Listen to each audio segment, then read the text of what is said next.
23-yard line. Ours, meanwhile, was the 44-yard line. 21-yard differential on average for each and every possession. That's a lot.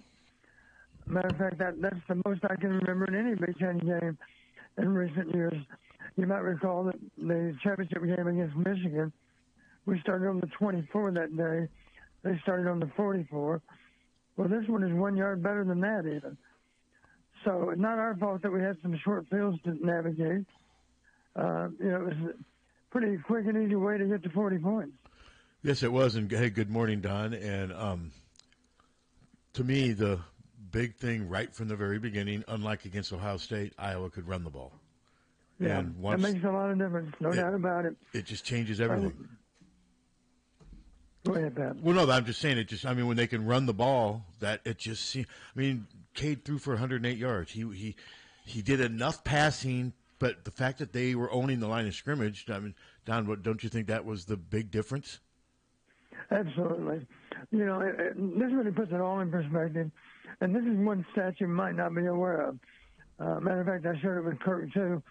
It is rare, extremely rare, when all of your running back carries for the day, none of them end up with negative yards. Our backs carried the ball 32 times among all of them. I'm not talking about the quarterbacks, of course. I'm talking about the running backs. You're right. Wow. I'm 32 carries, not one single negative play. Yeah, I'm looking at the stats right now. That's incredible. That is interesting. And, I mean, Caleb and no, that's impressive. I don't look at little things like that. That's amazing. The blocking, I mean, Caleb's great, don't get me wrong, but he has been the beneficiary of some incredible blocking. And what seems important, he seems to wait now. He seems to know when to burst, like when that hole's going to open up. That's just repetitions and just experience, right? And hits those You're right. cutbacks. He's not just blindly running downfield. He's picking his way. Mm-hmm. He's showing patience when he runs. And our line did such a clean job. So often there's some penetration across the front somewhere. Mm-hmm. But in this case, there really wasn't. We didn't even have to fight to get back to the line of scrimmage. No. The first contact was made somewhere down the field. Yeah, you're right. Typically 4 or 5 yards down the field. I remember thinking that in the press box. I was like, wow, they have such a surge going right now. I mean, it was easy to get 3 and 4 yards. Okay, so, the running game was fine. McNamara, game manager, 8 of 14. I mean, I think this is the Iowa offense. I mean, what do you think, Don? Or, what do you think of his performance? The best chance to beat anybody and everybody is to win on turnovers, mm-hmm. to win on field position. Where do we start? Let me just talk about the simple fact that we won on field position. Here's what you might not realize goes into all that. It's much more complicated than just trading punts. But that's one way to gain field position is trade punts. But here's 3 big reasons we won in such a dominant way on field position. One was turnovers. We're +2 on turnovers. We didn't turn it over in the entire day. Mm-hmm. And they did twice. Matter of fact, we picked up quite a bit of yardage after that interception, too. Mm-hmm. Not to mention the strip sack gave us great field position. Both of them did. But here's one that gets lost in the shuffle. How about 4th down stops? We had 3 of them in the game. And if you think about it, that means they didn't have a chance to punt. They didn't have a chance to even kick a field goal. They went for it, and they failed. Yeah. We got the ball exactly where we stopped them. So that's not much more good field position.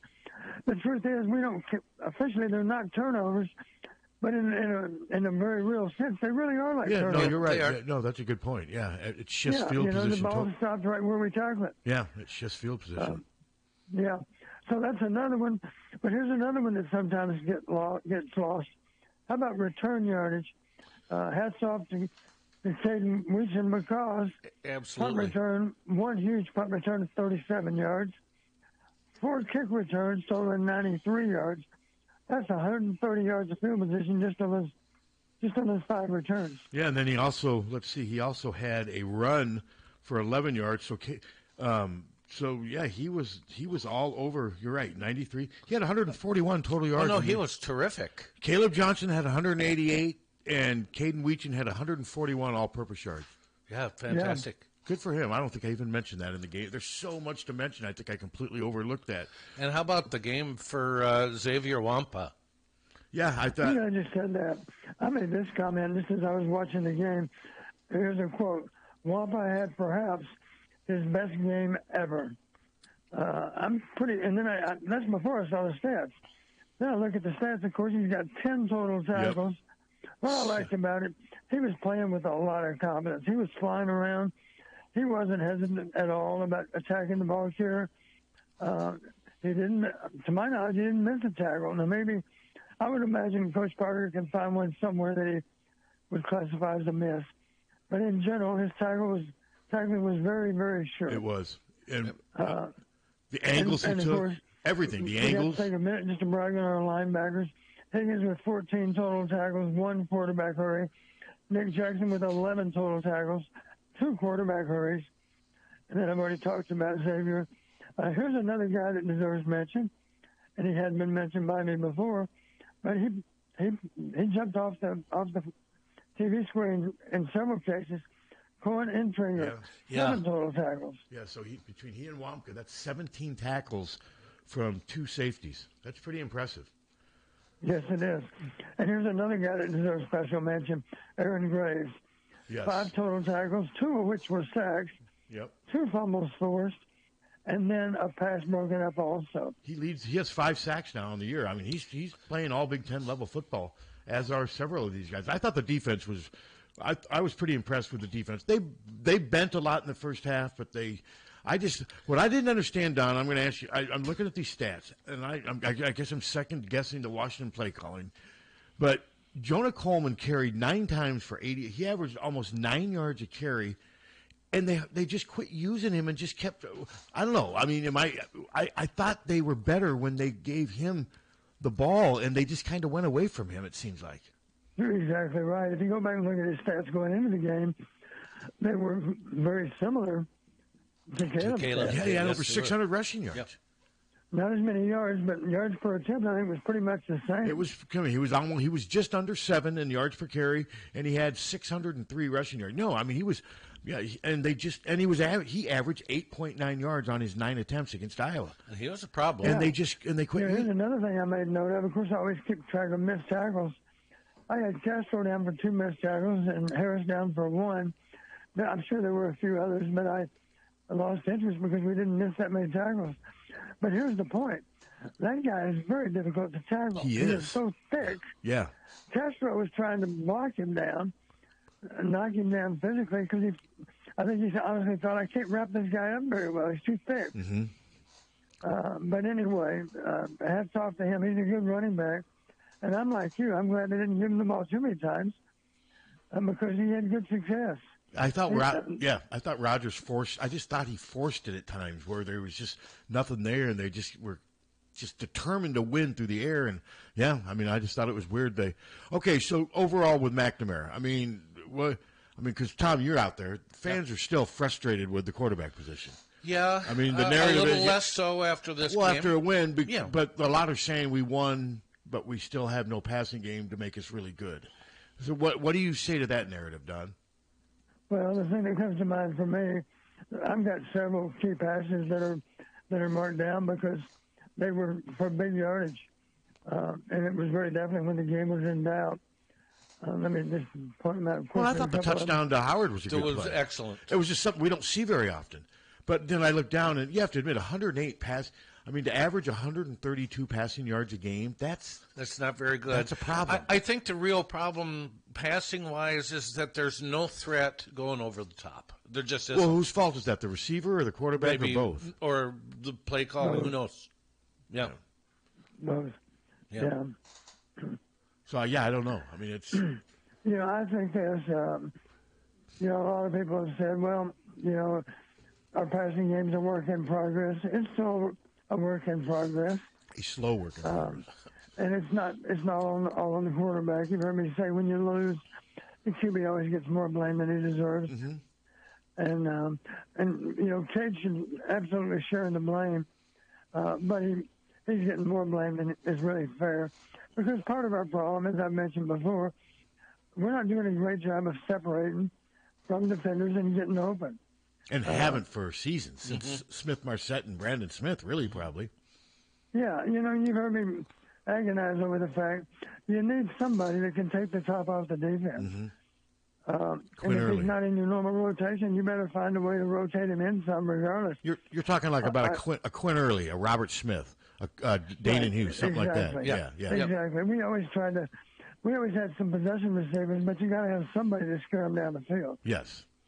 And make them pay. And, of course, Robert and Quinn are two great examples of that. But there were others, of course, through the years. Too many to count. And most recently, Charlie Jones was able to get that done for us. Yeah. Unfortunately, it was for Purdue mostly, but because Iowa just didn't use him much. No, they didn't. Yeah, but you know, we still have to improve in that regard. But let's go back and mention number 21 is one possibility for taking the top off the defense. He is. He can run. He runs better than maybe any other receiver we have. Don, he's a poor man's Tim Dwight, wouldn't you say? The fastest of all of them. He's a poor man's Tim Dwight. He is. And you've heard me say, the nice thing about Caden, he's playing like he thinks he's Tim Dwight. Oh, I've interviewed him. He is not short on confidence. I mean, yeah. But to do what he does, though, Don, you almost have to walk on. I mean, you have to be confident. You have to be a little cocky, I think. You have to. Yeah. But he can move. He's fast. The only way to return kickoffs is to attack the return. Yep. You know, you gotta hit it 100 miles an hour, and he understands that, and he does that. One last thing. Let's talk about one other aspect of play that I was so glad to see.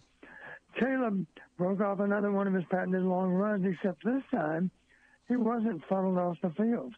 You saw what he did. Yeah, he cut back. He put on his brakes, he redirected, and he picked up another 20 yards or more. That was impressive. Great play. Right. So I was so glad to see that because, you know, we've talked about it. And the same thing applies to Caden. Just be aware, and I understand you're running at top speed. It's not easy to change directions. But just remember, if they got you hemmed in on the boundary, what the heck, you're going to go out of bounds for very little more gain anyway. If you can put on your brakes and redirect across the field, who knows, you might go all the way. That's how Tim Dwight went all the way any number of times. Yep, 5 times on punts. Charlie Jones, too. And Cooper DeJean was very shifty in that way, too. Cooper DeJean's a great example. Let's not forget the infamous punt return against Minnesota that wasn't called. None of us are ever going to forget that one.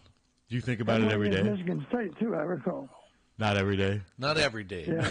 But I'll never forget it. Well, I won't either. And the one cool thing, guys, when we were at Minnesota this year, a bunch of Iowa people had it. You know, it wasn't a fair catch T-shirts, but the Minnesota fans had it was a fair catch on the front and on the back. It had the way the rule is written. And there were just a ton of those. It was funny. I think that's friendly banter. Oh, I do too. That's what's the beauty of college football. Okay, Don, I wanted to. I don't want to be deflating, but going into this game, there was 2 Washington narratives: the team that beat Michigan, or the team that lost at Rutgers. I think we saw more of the team that lost at Rutgers because then Rutgers has since lost at home to Wisconsin, 42. Badly. What the hell's going on in Madison after 2 weeks now? And I can't read this Big Ten. I don't want to take away from them. You play with the teams on there.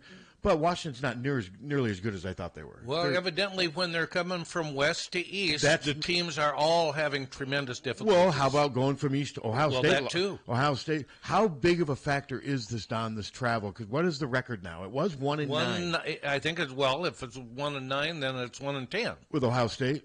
Oh, no, that's east-west. Well, I'm just 2-hour time zone. That's a 3-hour time zone. Well, then it would be... Well, the story... Yeah, I think you were the one who brought it up. You read something where 2-hour time zone travels for the teams. The team making that travel, whether it's east or west, is 1-9. And that was before the Ohio State. Okay, so Don, to make a really, really long question shorter, sorry, listeners, is that a factor? Do you think it is? Well, I do think it's a factor, yes. And let me just give you a prime example. But when I give you the example, they kind of defied the odds of that on top of it. Let's just talk about the Huskies. Washington, we kicked off at 9 o'clock Washington time, right? Yes, 9:10. 9 a.m. Let's not forget, what did they do in the first 2 drives? 2 14-play drives for 0 points. Yes. Yeah, they moved the length of the field. They look great. Well, that second drive did produce points, didn't it? I don't believe so. Yeah, maybe you're right. No, I think that was one of the fourth downs that we stopped them, and then the first one was the blocked field goal. Yeah, the first one for sure was a blocked field goal. I guess I'd forgotten that we stopped them the second time, but we definitely scored the first points. That was with 4:24 left in the first quarter, as I recall. Yeah, I mean their first drive, 14 plays, 70-some yards. Yeah, they had 28 plays. Yeah, without Purdue. Yep. So no, you're right. So you think it's a coincidence, or you think there's something to it to have this many losses? I mean, Ohio State, they made a 3-hour time. Now they didn't start the game at 9 in the morning, Columbus time, but it's still Well, if going into the game teams were 1-9 I think that's, on the time zone thing, then they're now 1-11. Yes. Well, the next question I would have, how does all of college football compare in that regard? Of course, there aren't too many people that go through 2 or 3 time zones to play another conference game. No, you do have isn't Stanford in the ACC now? And yeah. Well, Stanford got smashed. I wonder about the NFL too. Stanford's not. How much of an issue it is. We've always said to travel west is hard, but part of that is tied into the teams that you run into on the West Coast. If it was such a problem, let's not forget, it would have been very, very easy for Ohio State to beat Oregon. That's a game that literally could have gone either way. Yes. Mm-hmm. What a fun game to watch. watch. What a great game, wasn't it? No, you're right about that. It was an exciting game to watch. That's just one example from the weekend. Let's not forget that the Gophers went out to the Rose Bowl and won. And I think Iowa's going to go out and beat UCLA. I think some of it is scheduling. And what about the 2 overtime games that ended at about exactly the same time with Illinois and Purdue, 50-49? I could not believe that Illinois gave up 49 points to Purdue. I know. Don, can you explain that one? Well, it's very difficult to explain it. Here's what's amazing about that game. Are you aware that both teams recovered onside kicks in that game? I am not. God, I wished I would love to have watched that. Though. Yeah, it was interesting to watch the ending of that in the Penn State. Was it USC? Yes, that was the other thing you might not know. Purdue also benefited from a fumble return for a touchdown. Wow. It was 24-3 at halftime. Game in so many ways. A fumble return for a touchdown. Didn't see that coming, of course. Onside kick and got it back. I think they first onside kick and got it. Illinois turned around and did it to them also. So I don't remember a game where 2 onside kicks were recovered by the kicking team at one apiece. It's rare. So how about the 2-point play that Purdue went to try to win the game and were unsuccessful? Is that a bad call or a gutsy call?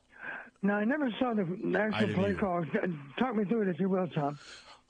What the actual play was? Well, I think they tried to play action, and he just got caught behind the line. There was no play. The quarterback got sacked. Yes, there was no play. Gotcha. Well, there's a lot of different theories about overtime and what to do with the overtime periods. I don't even know who scored the last points. I'm assuming in regulation it was Purdue that tied it up. Is that true? I believe so. Yeah. So if you tied it up, of course you're playing on the road. A lot of people would tell you, try to win it in the first overtime. In other words, if they have 7 and you score your touchdown, go ahead and go for 2 right then, because it's only going to get worse. Playing in front of a supportive crowd. So, but having said that, you've heard me say before, would you go for 2 or not? One of my answers is it depends. And when you ask me, it depends on what? It depends on whether or not I have a great idea for a 2-point play. If I don't have a great idea, I think I'm going to kick it and move to the next overtime. Mm-hmm. Well, it might have been I feel good about that play you're calling because the entire game hinges on it. It might have been a good play in theory, but in practice it sure didn't work. Okay, so Don, you're Brett. In this case, your team gives up 46 points in the second half. Oh, yeah. It was 24-3 at half. So you give up 46 points in the second half in overtime to Purdue, and yet you still win. What do you say? What's your message if you're Brett Bielema to your team? What would you have said in that if you were the head coach after that game? I would say we should all count our lucky stars because we are so fortunate to win this game. and I'm sure this is the case. There are any number of corrections to be made in that second half with how they played defense. I would think so. But they're 5-1. It wasn't all to the credit of Purdue. I can just promise you that. Sure. To put up those kind of numbers, your defense had to assist in all kinds of terrible ways, like letting the ball go over their head or not tackling people in space or whatever. It could be a lot of things. I didn't think Purdue was capable of scoring that many points against anyone, let alone a team that's now 5-1. I couldn't help but notice. Correct me if I'm wrong. Wasn't this a different quarterback? It wasn't Hudson Card. I didn't think about it at the time, but I don't think it was. I saw a different name. I think you're right. Maybe it was only in the second half. Yes, I didn't watch it. Doing analytics, of course, I don't really notice who's playing any particular position, but I did see a name that I wasn't familiar with at quarterback. I think you're right. I don't know if Card got benched or he was injured. I'm not sure what, but if they only scored 3 in the first half, they may have. The amazing thing is to make that comeback on the road at Illinois. Yeah, I guess I could look it up on. But I want to shift to Michigan State now. Obviously, that's the team of the week. I've watched them a couple times. First time I watched them, they looked absolutely horrible on offense. To me, This is a very if it was here at Iowa, I would give no thought of Iowa losing. I give some thought to Iowa's a better team. I would say if they play 10 times, Iowa wins 7 or 8 times. They're just better. But that doesn't mean they're going to win. Don, go up there, establish the run right away against these guys, mix in play action. That's got to be the game plan, right, at this stage? Yeah, absolutely. Think of it this way. To me, the key thing, and this is a team that's kind of like a ship without a rudder or a paddle. They're just kind of drifting around. So you gotta take the game away from them as soon as you possibly can. And you heard me use that adage of a wrestler or a boxer. Don't let the guy hang around and land a lucky punch. Mm-hmm. Or in the case of wrestling, luck into a position in which he can pin you. You just gotta eliminate him. Eliminate him as soon as possible. And you can't even say 17-point lead is safe. But with our defense and our ability to protect the ball on offense and run the ball on offense, I would say 17-point lead on our part is a pretty damn safe lead. Now, we're not going to play like it's safe. We're going to play like it's still a tie game. But let's face it, for somebody to make up 3 scores on us, that's going to be hard to do with the way we play defense mm-hmm. and the way we protect the ball and the way we run the ball. So the key thing for us is let's put our boot on their neck and not let them up. Let's get them down and keep them down, and let's I don't want to say kill them off. That sounds horrible, but let's eliminate any chance for them to come back and win the game. You heard me say this too, and it's really true. The last thing you need to do is give them any kind of encouragement. Yeah. So that invariably, that's what happened. If you go back and look at the details of the Illinois game on Saturday, I guarantee you, Illinois gave Purdue some encouragement. It was almost like they were saying, "Wait a minute, now you're not out of the game yet, because you don't realize how we're going to screw up the second half. So just hang in there, and you might have a chance to beat us." Hudson They're Card, not saying that, but that's the impression that Purdue gained, I'm sure, with the way that second half went. Hudson Card, I looked up, he was injured. Ryan Brown was who obviously did a lot in the second half, yes, at least. He did. And that will be it. Hudson Card's the transfer from Texas. And right now, I mean, Don, were you able to watch any of the Ohio State-Oregon game? Yes, I did. It was it was a wonderful game to watch. Oregon had I'm getting the games mixed up. Was it Southern Cal or was it Oregon? Who messed up the PAT? I think it was Oregon, wasn't it? I believe. Didn't they miss out on yes, that was. Yes. But then they had that onside kick. Did you see? I don't know if it was the one that just rammed right into the guy. I don't know if it was intentional or not. It was amazing. If kickers could do that, they do it all the time. Did you see that, Don? Yeah, and let's not forget one reason that kick happened. You remember where they kicked from? You're right. They kicked from the 50-yard line. No, you're right. That's a good point. Yeah. There was a dead ball foul, so the yardage was tacked on for the kickoff. So they got the kick from midfield. Yeah, that's a really good point. I hadn't thought about that. And I just thought it was so odd the last play that Ohio State's quarterback did that slide, and the time was out. Why not? I think he thought he could beat that play. Yeah, didn't he think he could beat the clock? I felt so badly for Will Howard because I thought he played another solid game. I did too. He did. I thought he was really good. Yeah, here's the truth. It's on Will Howard, but it's also on the coaches. Let me simply explain. You need to specifically rehearse that situation. I'd be willing to bet you they hadn't done that. So here's my point. And I think I only saw it one time. You tell me. Just let me ask it this way. Mm-hmm. Obviously, the kickers got limited range. That's why they were running another play. Sure. But here's my question to you. Did he drop back? Was that a called pass play? Did he drop back and then decide to flush? I think that's what happened. I believe that's I think what you're happened. right. I was watching. That's what it looked like. Yeah. Yes. Because there is another option in that very situation. Simply show pass and call Q draw. And the difference is he gets out of the pocket 2 or 3 seconds quicker. Yep. It still shows his pass, of course. They're lined up in the pass formation. He catches the ball. He puts it up into a passing position, and then he runs. Mm-hmm. And my point is you better time that out because the quarterback better know, just for the sake of argument, if I've got 10 seconds, I need to know how far I can run before I intentionally go to the ground. Yeah. Yeah, he had 5 or or 6 6 seconds. He misfigured just a little bit. In his defense, I don't think it was a called run play. I think it was a pass play in which he flushed. Okay. I think exactly. And if he didn't have time to do a running he thought play. he was going to be able to beat and he wasn't. What surprised me, so I knew Oregon had good skill players, don't get me wrong. How about the one who spit in the guy's face? That was the guy who was supposedly going to come to Iowa. Remember that? Yes. And we can talk, but I was surprised, Don, at how often Oregon won the battles in space between offensive and defensive skill players.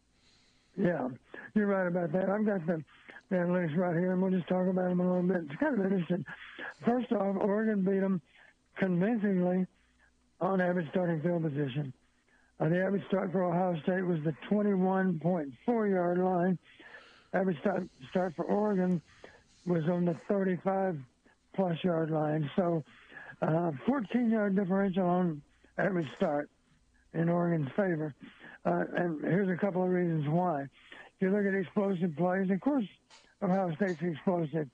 They had a total of 6 explosive plays, 3 of which were super explosive. Incidentally, they only had 4 against us. Mm-hmm. So they had 6 plays, 3 of which were home runs, so to speak.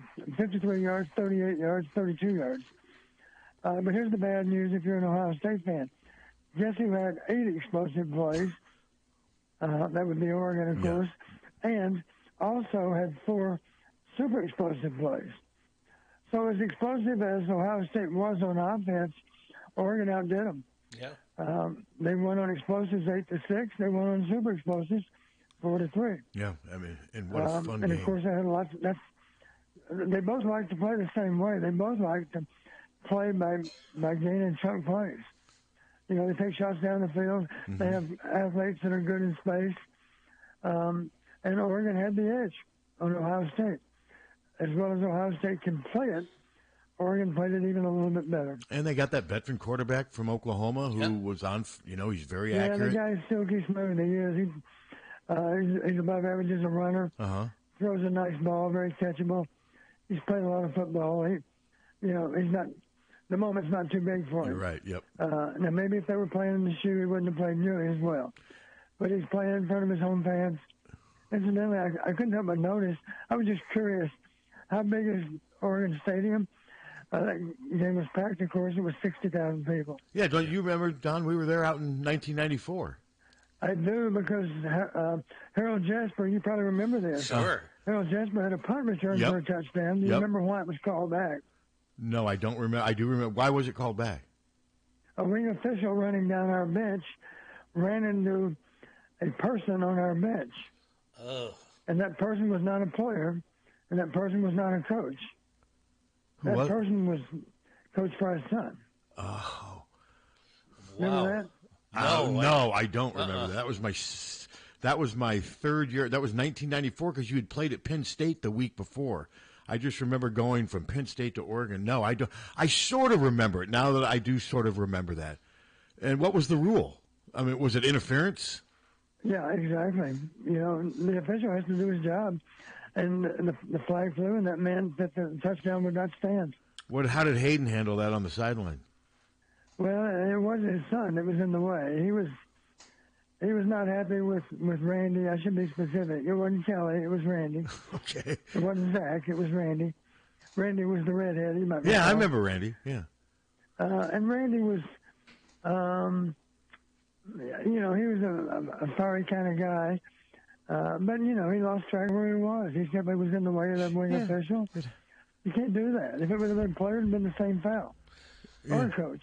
It was you know, the official doesn't care who it is. It's simply somebody in the team area. No, you're right. You got to stay out of his way. Yeah. Another thing I noticed in watching 8 million hours of football on Saturday was there were a lot of instances where the officials were in the way of the play and actually, you know, served as blockers for the offense sometimes. I've actually seen guys use officials sort of yes. as a block almost.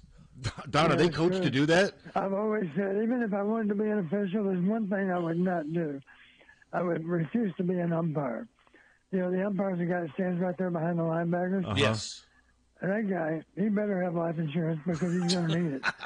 You know, it's so easy for somebody to run into the guy. I'm amazed it doesn't happen more, to be honest with you, Don. They got decked a number of times. Yeah, but it was kind of a factor. Yeah, Don, what I remember about that stadium, though, I mean, I remember loving Eugene. I mean, it was beautiful. I was underwhelmed by the stadium, though. I was comparing it to Kinnick, and it was okay, but it wasn't great. I mean, it's not a great stadium. I mean, that's what I remember about the Oregon, the stadium. I've never been there. It looks odd on TV. Kind of, there's some odd shapes. It is oddly shaped. Everything around it is beautiful. So, it certainly doesn't seem to be nearly as menacing as Ohio State. Oh God, no, nothing people like that. People always label Michigan fans as being too polite and too nice, and of course it's more like the Rose Bowl, the way the big house is formed.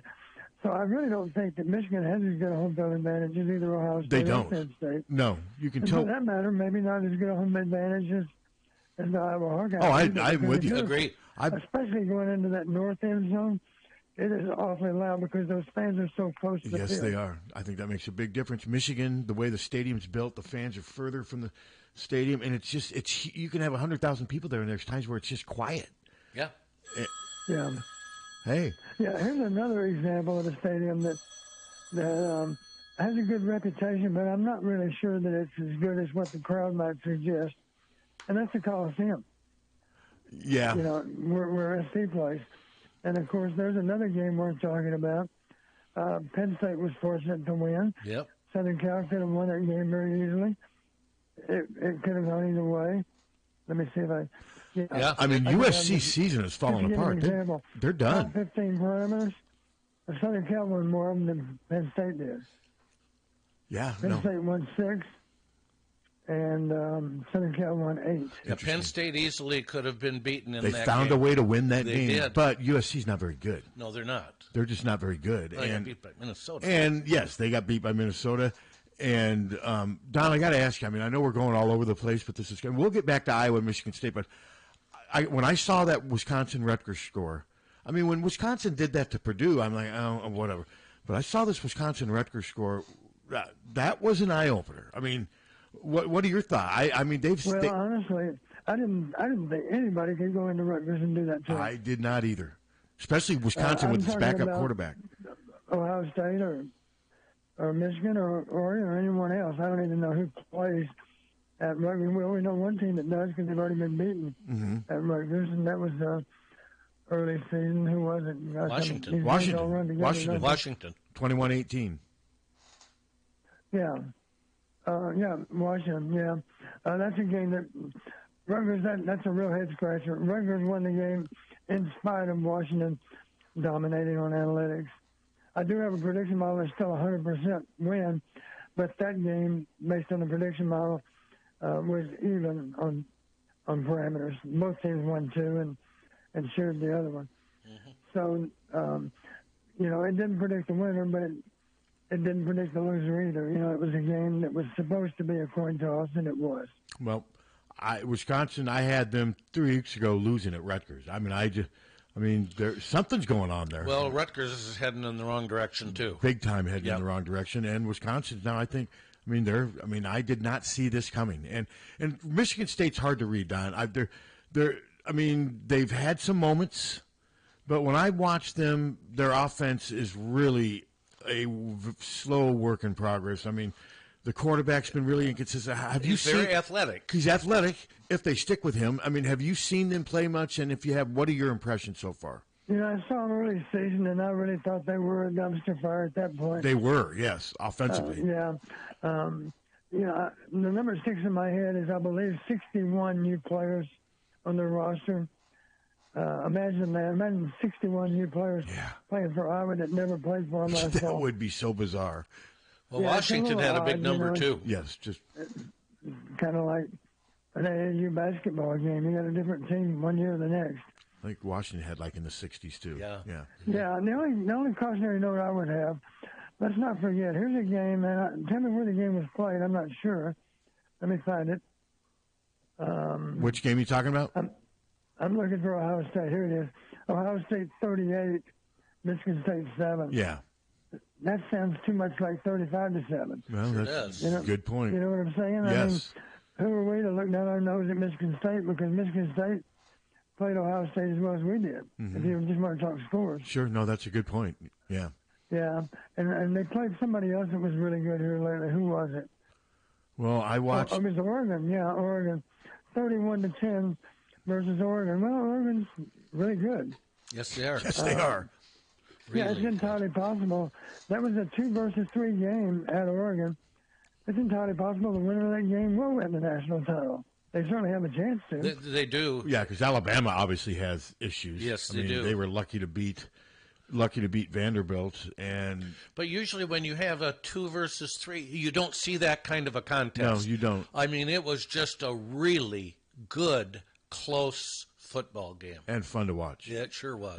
Some of these games were scripted like a movie. Yeah. Because they went right down to the last possession, and couldn't have been much more exciting. And both teams, you couldn't accuse either team of not having their best day. They were both executing well, and momentum swung back and forth about as often as they went from one quarter to the next. And so, Don, you were saying earlier you thought that was Wamka's best game as an Iowa defensive back, because I was thinking that Saturday too, because I kept saying in the press box, man, what another nice tackle. His tackling was so sure, and he was tackling hard, and his angles and pursuit.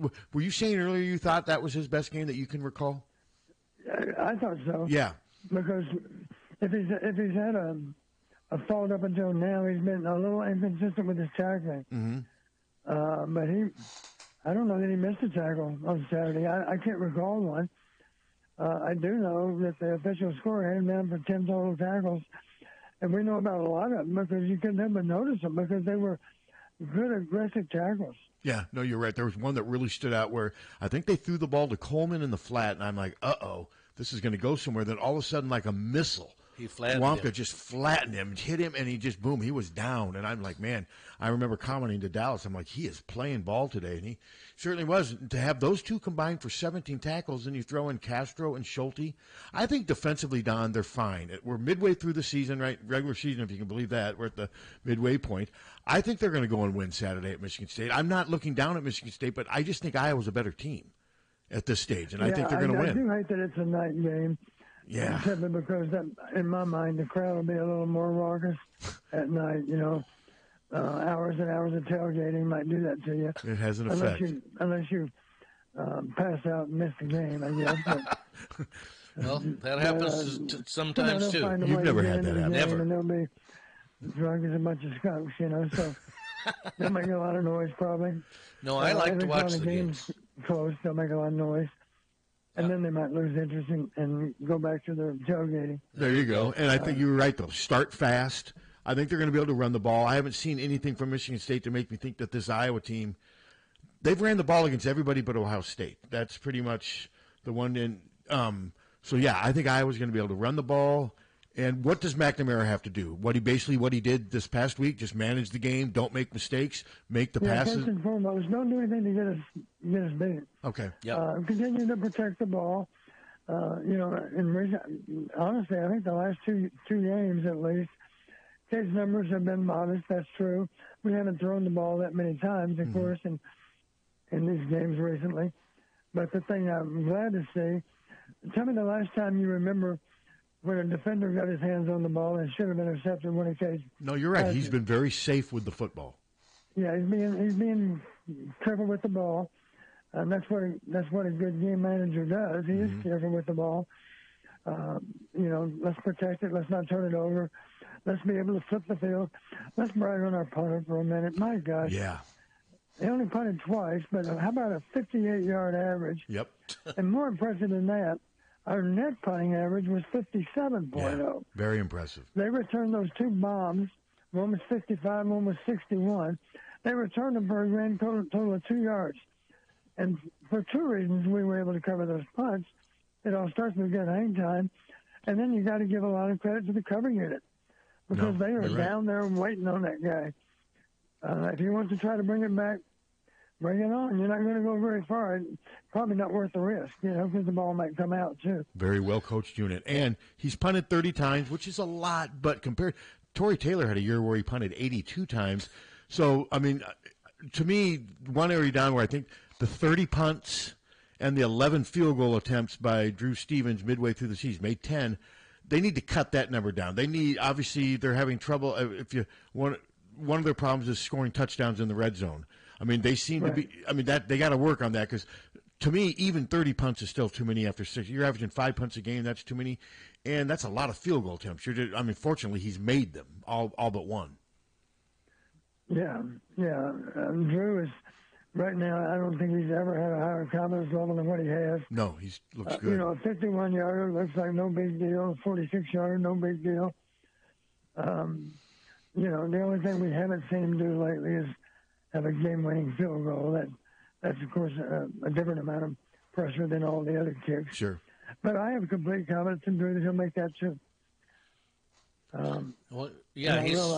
He's certainly looked good so far. A skeptic's going to say, now wait a minute, let's take you back to the Nebraska game last year. And I agree. That was a disappointment for Drew and all of us too. That Drew struggled that day. And the only regret I have from that point forward with the season, you might recall, of course, we didn't have any field goal attempts at Indy, and we didn't have any field goal attempts at the bowl side either, as I recall. Yeah, you're right. So, as a matter of fact, we didn't have any PATs. His kickoffs were still good. I think that's what got him started on negative track at Nebraska. They went out of bounds. A couple of kicks off the field. Yep. And then he had trouble with a field goal. I can't remember if it was blocked. It got blocked, and then I think he had two that went out of bounds, yes. And I think that really pissed off Kirk. I mean, that's field position right there. And Don, it was growing pains. I mean, it was part of his development. I think he's learned from it. But like you said, we won't.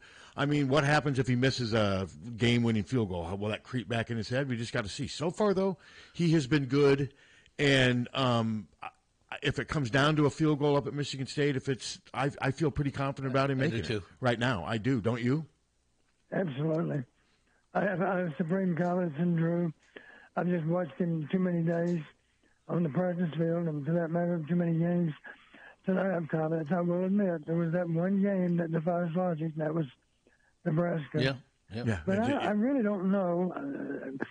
You tell me. It sounds like you guys might know. Was there only one field goal attempt that didn't go through on Drew's part? I know one got blocked, right? And then didn't two kicks go out of bounds? There were two kickoffs that went out of bounds. And I think that was just wasn't on. And then a field goal attempt got blocked. And I remember Kirk saying something in postgame. He made some comment, I don't know if about the trajectory of the ball. It just didn't look. It just wasn't his day. And he went with a gut feeling with the. I think that was a low kick. Yes. Compared to Drew's normal kick. His balls, they were low. His kicks, his ball, and Kirk just said he went with a gut feeling because Marshall Meter had been making a lot of field goals, and it wasn't a very long field goal. No. No, I mean, it wasn't like a 55, 60-yarder. Yeah, maybe wasn't about 40 yards, maybe. I think it was like 39, 40, somewhere around there, well within Drew's range, but it worked for Kirk, and Drew just had to learn from it. I mean, and he looks like a different kicker this year. And LeVar said earlier, LeVar said last year Drew had what he called false confidence, and he explained, and he says this year it's more legitimate, but we still got to wait and see how he handles. There's going to be how he handles adversity the next time, because Don, for a kicker, it's going to happen. Yeah, you're right. He's only human. Yes. I mean, even the NFL, the best NFL kickers that get paid the most money, in rare cases they miss. Yes. And they have a little advantage over college kickers, because you probably know this. The uprights are exactly as wide as the hash marks. Oh, really? I did not know that in the NFL. Yeah. In the NFL, they're the same width. Okay. Wow. So you never have to kick the ball with it spotted outside the upright. Okay. Hey, I wanted to ask you, because I watched it, Don, and did you watch any of the Maryland Northwestern game? Yes, I did. Okay, so what's going on with Maryland? Oh, my gosh. Wow. They seem like a car that's out of control. I mean, they or a ship without a rudder, I guess. They're just it was amazing that they would lose like that. I couldn't believe it. I thought Maryland would win that game. I did too. And not even close. They were bad in everything, special teams, tackling. I mean, they were just horrible in everything. Because Northwestern's not very good. No, I never thought they'd score 37 points. Against anyone. Did you watch the game? Just a little. Did you see Brian on the sidelines? I did not. They didn't show the sideline as much this time, but it was I was stunned. And of course, there were some smartasses on social media blaming it on Brian Ferentz. I mean, that's on Mike. That's on the head. They weren't ready to play. Yeah, it brings up a good question since you brought it up. I was purposely looking at the sidelines every time they showed the sidelines, and I came to the conclusion. Looks to me like Brian might be upstairs. Well, he was. I never saw him. Yeah, I didn't see him in this game, but the previous game that I watched on TV, he was on the sideline. I watched the whole first half of the game. He was all over. Very, very engaged and very involved. Oh, he was very involved. I mean, and they lost that game, but they were better offensively. I can't remember who it was against, but I remember watching the game. I don't mean that to be anything other than a good thing for Maryland that he was that involved. It seemed the impression I got was that they wanted his input, and he was giving him some input, and just his opinion on what to do in any and all situations. I didn't see that Saturday, It looked like it was unsolicited. It looked like, let's talk about what we're going to do. Give me your opinion. I mean, it was one of those deals that seemed. Now, maybe not. Maybe it was all volunteered by Brian, and maybe Loxley didn't want to hear any of it. I don't know. But I was curious, is Brian upstairs? Because I never saw him on the bench. Now that I think about it, like I said, I've Loxley a lot, because Loxley looked as if he didn't have an idea what to do either. And, of course, he's a veteran coach. I made that comment about some other coach. I don't know who it was. It was PJ. It was PJ in our game. I made the comment, PJ looks like he's got no answers. Yeah, you did. He was very silent down the stretch. Yep. In the fourth quarter, I don't think he said a word to anyone. But he was just sitting there dumbstruck. He didn't know what to do. Don, now that you bring it up, though, I don't recall seeing Brian. I watched that Maryland game Friday night. I watched a lot. I don't recall seeing Brian Ferentz on the sideline like I did the previous time I watched Maryland, like 2 weeks ago, when he was everywhere on the sideline. There were times when it was he and Loxley talking to, obviously my guess is Josh Gaddis, the offensive coordinator, who I believe is up in the press box, but maybe they moved him back up into the prep, because you're right, I don't recall seeing him in this game, whereas the previous game he was everywhere. Whenever they showed Loxley, there was Brian Ferentz. There was an amazing stat that they flashed up during that Maryland game, too. And I knew this was true, but I didn't know to what extent. They simply showed Maryland's winning percentage in September versus October, November. There was a significant difference. Yes, they get worse. So they've had a reputation for starting pretty fast and then fading in a hurry. Yeah, they do. And I was dumbfounded though watching that game, because I still don't think Northwestern's that good. I mean, they're 3-3. I mean, Don, there's a lot. I mean, I don't know if mediocre's, but there's a lot of beatable teams in the Big Ten, and a lot of them are on Iowa's schedule the rest of this way. I mean, everyone was talking about, that was a must-win. The rest are all must-wins if you want any chance of making the playoff. Yeah, but I feel good about Iowa's chances in all these rest of these games, and I feel good about Saturday. I mean, Tom, do you? I do too, and I mean, they're very beatable teams, although there's a couple games coming up this week. I think that'll tell us more about some of the other teams. I'm going to get your guys' opinions. What about Nebraska at Indiana? What do you think, Don? Nebraska at Indiana. Yeah. The only thing that I'm conflicted, I'll tell you why I'm conflicted. As you're aware, Nebraska beat Rutgers in Lincoln just 10 days ago, right? 14-7 or something like that, wasn't it? Yeah, but I remember a play vividly in that game. It was 14-7, and Rutgers late in the game dropped a touchdown pass. Yeah. I can say that with confidence because he was behind everyone, and the poor guy dropped the ball, and they went on to lose by 7. That game was looking at maybe overtime, or maybe they'll go for 2 and go for the win.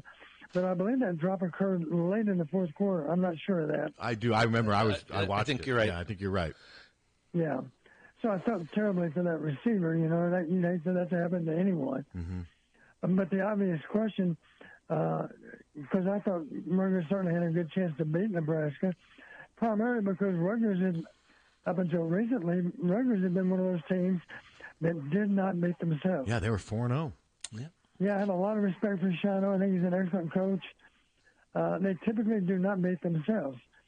Well, I think Nebraska's turning into that kind of team, although they were lucky to beat Rutgers because of the drop touchdown pass. But maybe they would have won in overtime anyway. Or maybe Rutgers would have gone for 2 and failed. We don't know. But my point is, I'm still concerned about Nebraska. Me especially too. at the end of the year. You bet. Me too. When the freshman quarterback's got even more experience than what he has right now.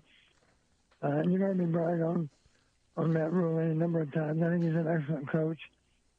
So they're on the right track. If you're a Nebraska fan, you got to feel good about that. And I think the other team that all of a sudden looks more formidable is Wisconsin. Yes. Yeah. Yes. Yeah, because we know that Wisconsin has decent talent. Yeah. And the crazy part of it all, they lost their quarterback, was supposed to be the savior. And the other guy wasn't supposed to be very good. No. I think he played quite a bit last year and was not very good. He was not. But how did they put up 52 points against Rutgers?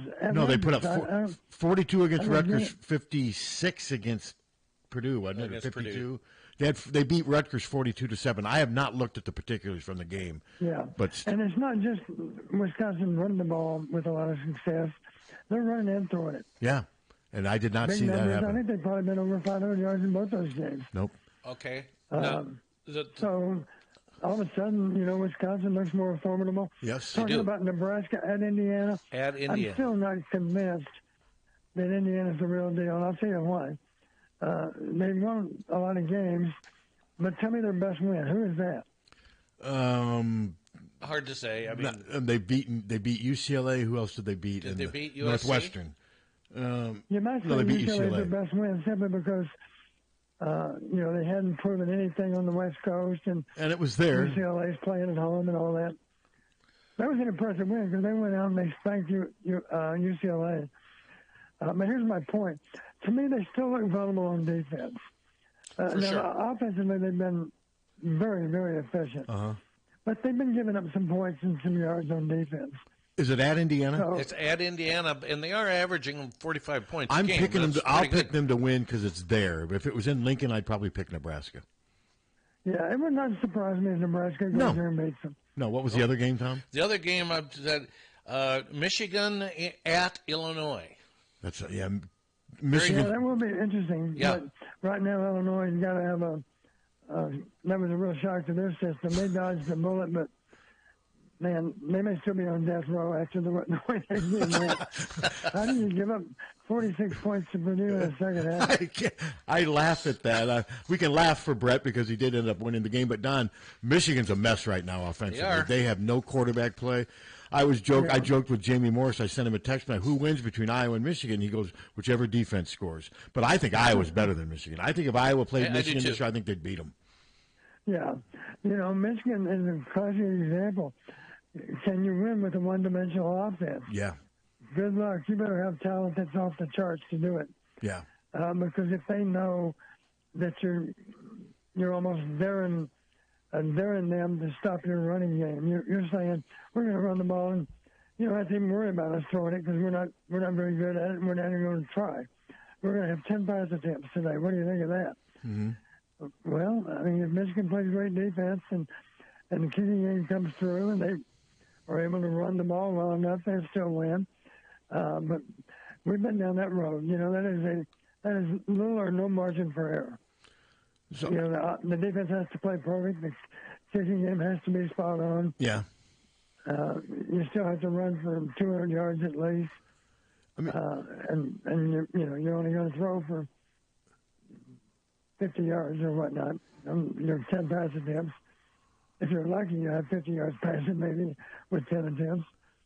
But the reason you're not throwing it 10 times is because you simply don't know how to throw and catch very well. Yeah, I think Iowa's a better version of Michigan right now. I think Iowa's got a little better defense, and I think their running game's a little better.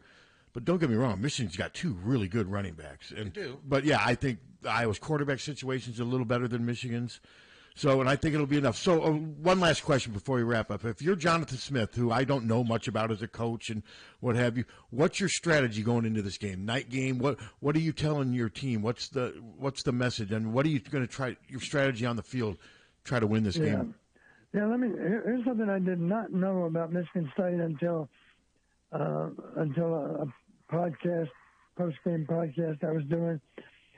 Somebody pointed out to me, Charles has been a disappointment. That's safe to say, right? I've seen him play twice, and he did not look good. I would say so. Can't throw. Well, there is a backup, and I don't even remember the guy's name, but I know a little bit about it. He was a very, very experienced and good quarterback from North Dakota. And I know people look down their nose at a quarterback from North Dakota, but just a reminder, that is the best FCS conference in the country. Mm-hmm. And he had success against teams like South Dakota State, North Dakota State. The guy is a pretty accomplished quarterback. I think he completed 71% of his passes last year at North Dakota. He transferred because he wasn't going there to be the backup. He thought he could go there and be the starter. Sure. And the rest of that story, so far this season, I don't know what games he's played in, but I do know what his numbers are right now. What are they? His numbers so far this season are 16 to 21. Now, maybe that's all mop-up stuff against MAC teams. I don't know. Probably was. But if you're Michigan State, and the only thing that's tricky about it, of course, is the quarterback and the coach transfer from Oregon State. So obviously the coach has a lot of loyalty to Charles. Yeah. But, my gosh, if it's not getting better, at some point, you're feeling the heat and you got to make a change. Yeah. Especially if the backup is 16 for 21. I mean, a lot of people couldn't do that against Air. So, they couldn't do it in pregame, much less during a game. So those are pretty impressive numbers on very limited playing time, obviously. Yep. Because we're halfway through the season, you've got 21 pass attempts. And I do remember watching their game against Oregon early in the season. I think I remember the announcer saying that Childs is just 18 years old, too. He's really young. Yeah. And I just there's going to be some growing pains, obviously. I just was not impressed with his ability to throw into windows. And at some point you have to do that. Not yet. You have to do that. So, no, I feel good about Iowa. I thought this was an impressive bounce-back game by them in a lot of ways. And, Don, great stuff as usual. I thought that was interesting what you said about Wampka because I was thinking the same thing. That was that. Yeah. Let me mention one other thing as to why I don't think you're going to see a letdown. I don't think you're going to see a letdown maybe for the rest of the season. And I'll tell you one reason why. I texted Kirk and congratulated him on win number 200. Those players that chose to come back for one more year, they want to be part of Kirk Ferentz's 206 win. No, they. And we're only on 200 right now. Yeah, and he can but do it. I guarantee you, those players are thinking, Coach Ferentz's not going to celebrate that next fall. He's going to celebrate it with us this fall. Yeah. That's the way they're thinking. I remember I flashed back on Tom Davis's last year at Iowa. Sure.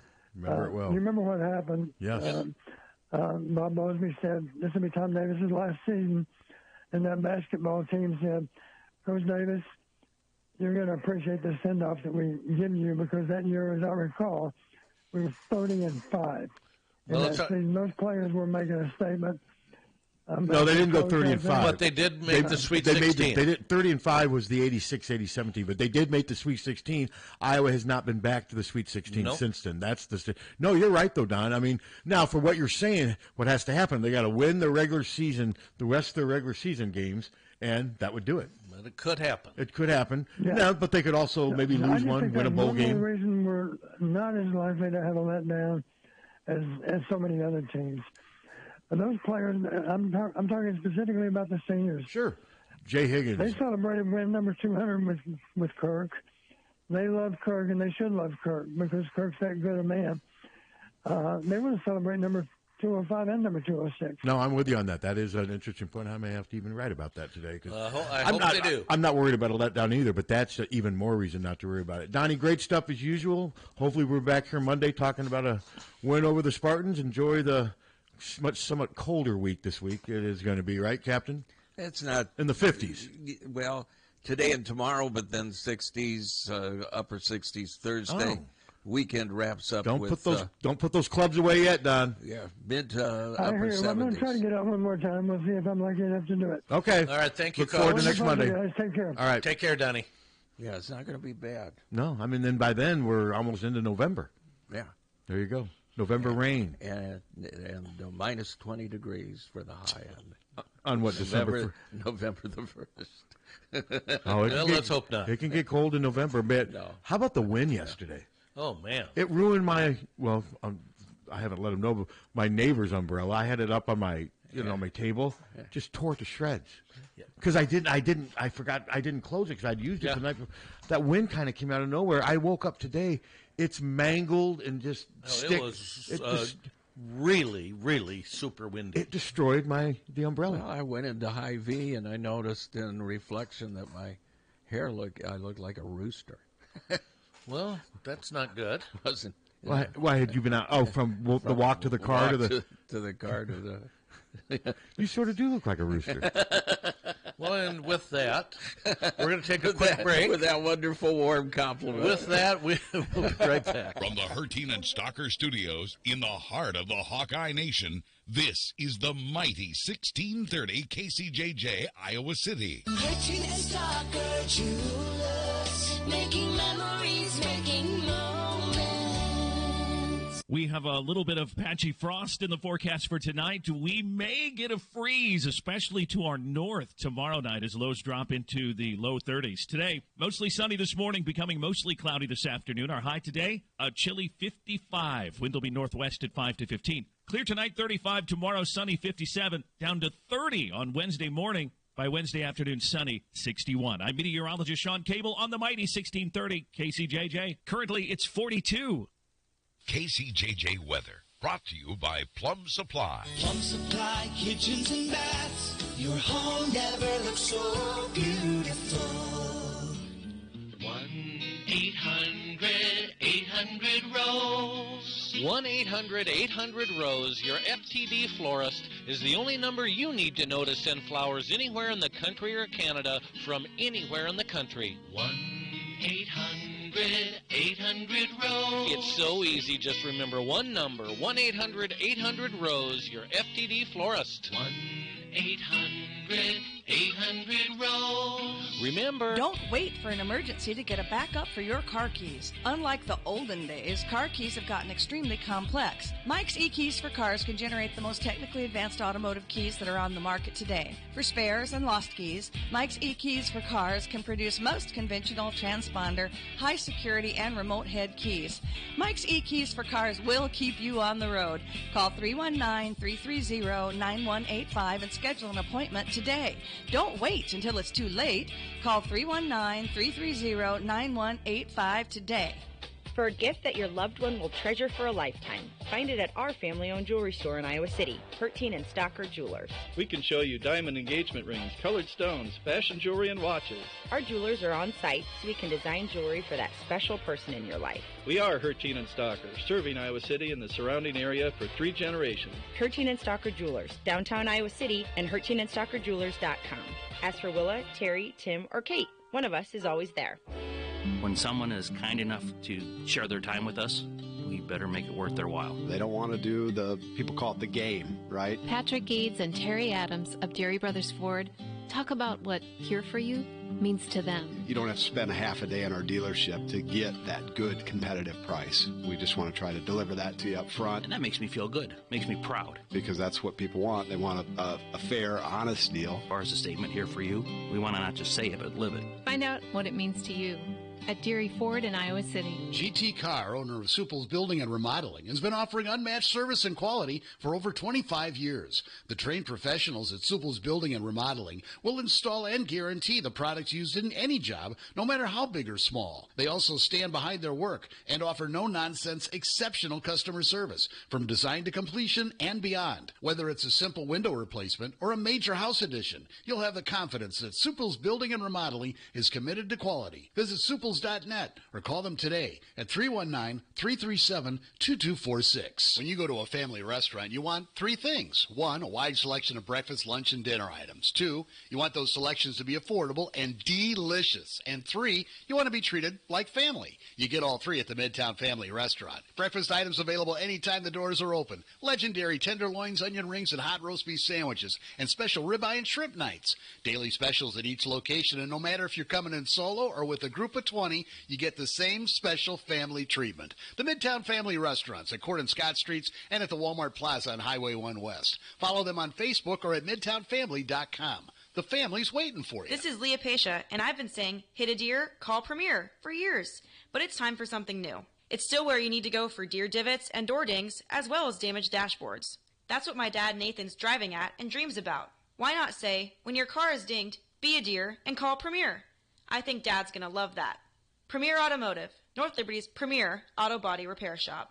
Be a deer and call Premier Auto Body in North Liberty. Don't let just anyone take care of your smile.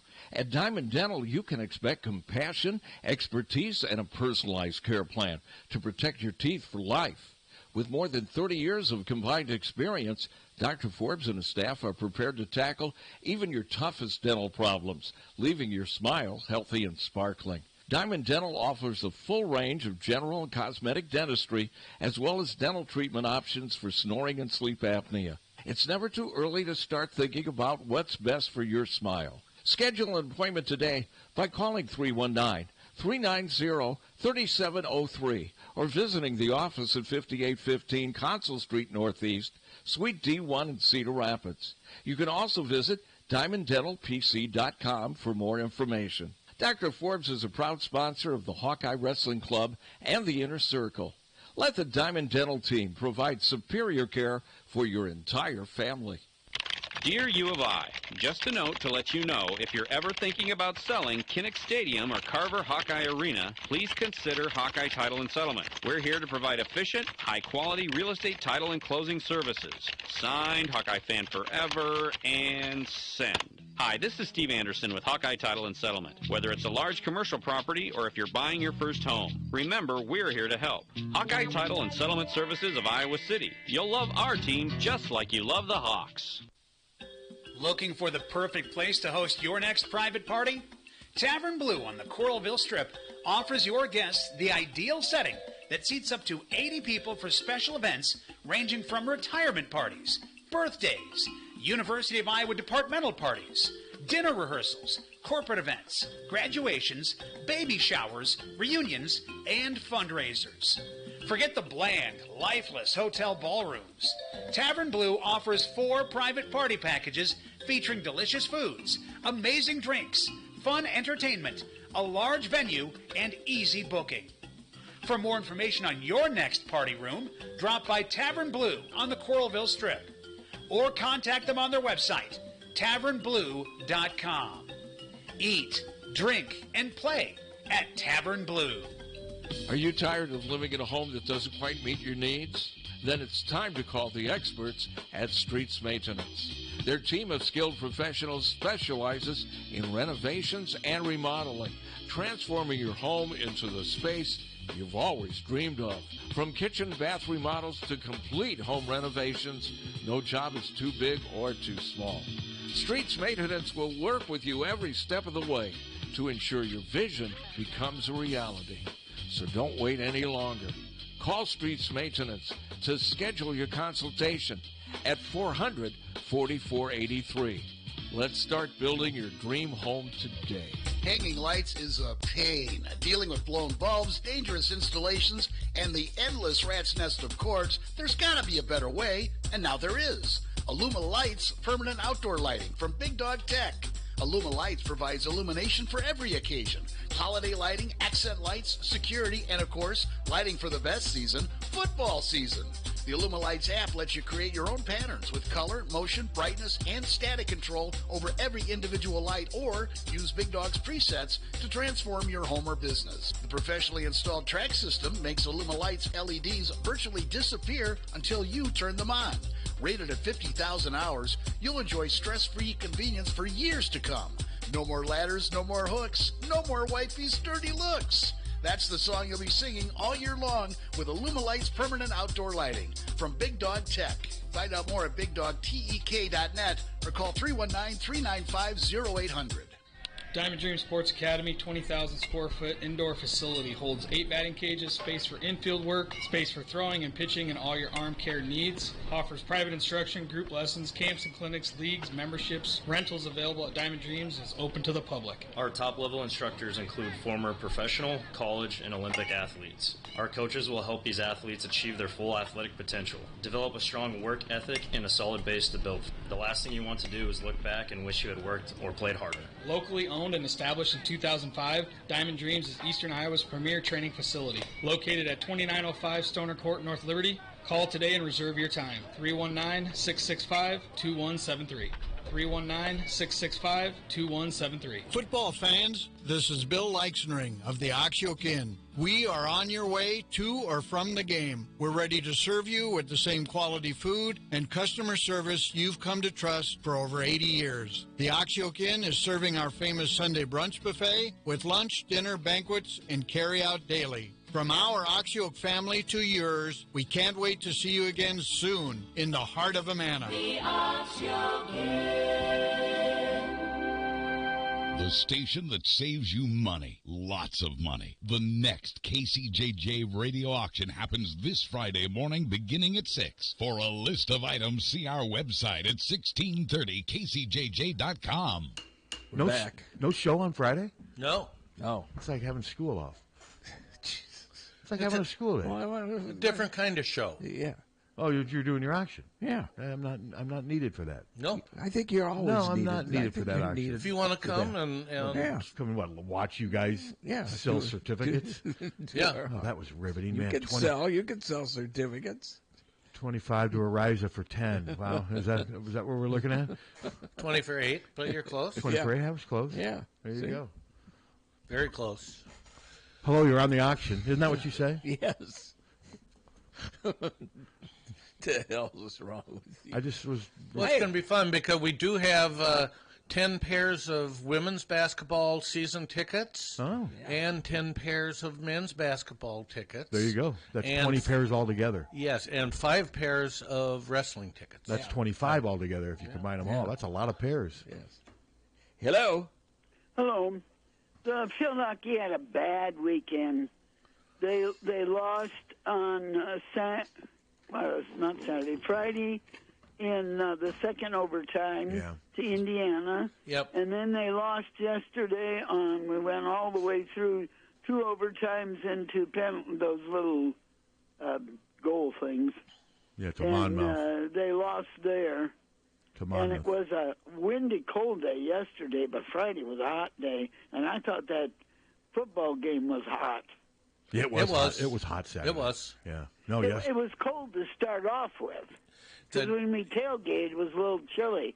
But, boy, it got warm. It did. The tailgate, because it was cloudy, so it was very comfortable. Yeah, and I thought the clouds were going to stay there. I did, too. When we walked out of the press box at 5 or so, I was surprised at how warm it still was. Humid. Oh, yeah, it was warm. Yeah, it was warm. It was. But, no, as far as the win yesterday, it was strong. And, tough weekend field out. They lost to Monmouth yesterday, but soccer did have a good weekend. Yeah, soccer beat Rutgers. And I saw, did volleyball win them? Did they win a set against Purdue?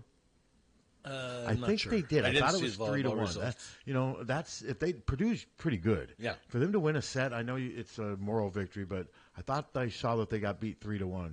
But volleyball's already won 3 matches. They're 3-3 in Big Ten. Yeah, this is the first time in 2 years. Yeah, no, good for them. They're off. Yeah. Boy, looking at this week's schedule, it is amazing how much stuff there is. Absolutely amazing. We got baseball Black and Gold World Series 3:30 on Wednesday. That's the inter squad. Yep. UI volleyball at Northwestern 8 o'clock Wednesday. Baseball Black and Gold again on Thursday at 3:30, and soccer hosts Washington at 7:30. On Friday, it's 1:30, the cross country at the Bradley Pink Classic in Peoria. Field hockey hosts UC Davis at 3. Baseball Black and Gold continues at 3:30 if needed. UI Swimming and Diving hosts Nebraska at 4. And the Heartlanders start their series on Friday, their season on Friday. Do we have any fall softball? Not that I have seen. They had a couple games earlier. I thought I remember them having an inter squad. Yeah, I remember they had one. Yeah, earlier. they had a couple games earlier. I don't see anything else. now. Well, and also field hockey Sunday at 12, hosting Cal. Yeah, that's going to be senior day, I think. Volleyball hosting Oregon at noon as well, and soccer hosts Oregon at 1 p.m. Wow. So welcome to the West Coast team. That is a lot of activity. Now, did you think Ohio State mismanaged their time in that? Yes, absolutely. Yes. Yeah. Absolutely they did. Yeah. Yep. They did. Because I think they should have been able to have a field goal at the end and beat them. Well, I think the quarterback thought he was going to be able to get his knee down before they leaving him enough time. He didn't. He had to throw the ball in.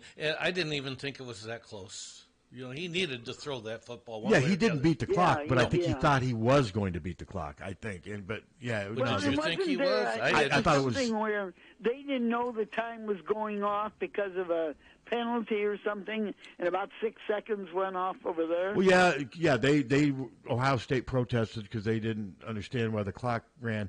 But what I say is, I thought he may have a chance to beat it, but he ended up taking 2 or 3 more steps than I thought he was going to, which makes me wonder, their kicker's range was probably pretty limited.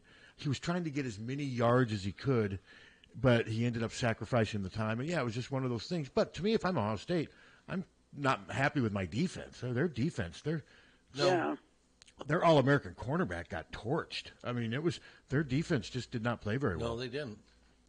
Well, I have one brother that lives in Oregon and one brother that lives in Ohio. O's. Wow. And they were always fighting. They used to fight each other back when the Browns were playing the Denver Broncos, because then the brother in Oregon was living in Colorado then. What do you mean? They'd have travel and have fist fights? No, it's mouth. Oh, mouth. Okay. I get you. All right. They don't fist fight. All right. That's just when you? we were little did we do that. Okay. Yeah, did you ever punch either one of them? Oh, yeah. There you go. I got my punches in a lot. We don't doubt you. Okay, well, you guys have a good week. You too, Karen. Bye. It's almost 10:30. This thing's just blowing by. Well, and good news for the Iowa women's basketball program over the weekend. Yeah, Layla Hayes committed in like the first quarter of the basketball game, and she was there, or football game, I should say. 4-star out of Alaska. 6'5". 6'5", and I think what I see down the road is Twin Towers, because I think they also like Ava Hayden playing power forward too. I think she's got some power forward skills. So yeah, that's a good get for them. If you notice now, pretty much all the commitments they're in on are big. They had a 5-star from California that visited this past weekend. Volishko, or I don't know how the hell to pronounce her last name. I mean, it's gonna be hard enough to spell, let alone pronounce. But they showed her flying in with her mom and dad and her little brother and what have you. So no, exciting times for women's basketball. Season about to start, and I was, like I said, I had Washington way overrated. I read more into the Washington team that beat Michigan than I did the one that lost at Rutgers. Yeah. And I think what it is Michigan's not that good, and Rutgers isn't very good. Rutgers obviously isn't very good. You don't lose at home to that Wisconsin team 42-7 if you're good. They're not very good. There's a lot of teams in this conference that aren't very good, and I would put Michigan State in that category.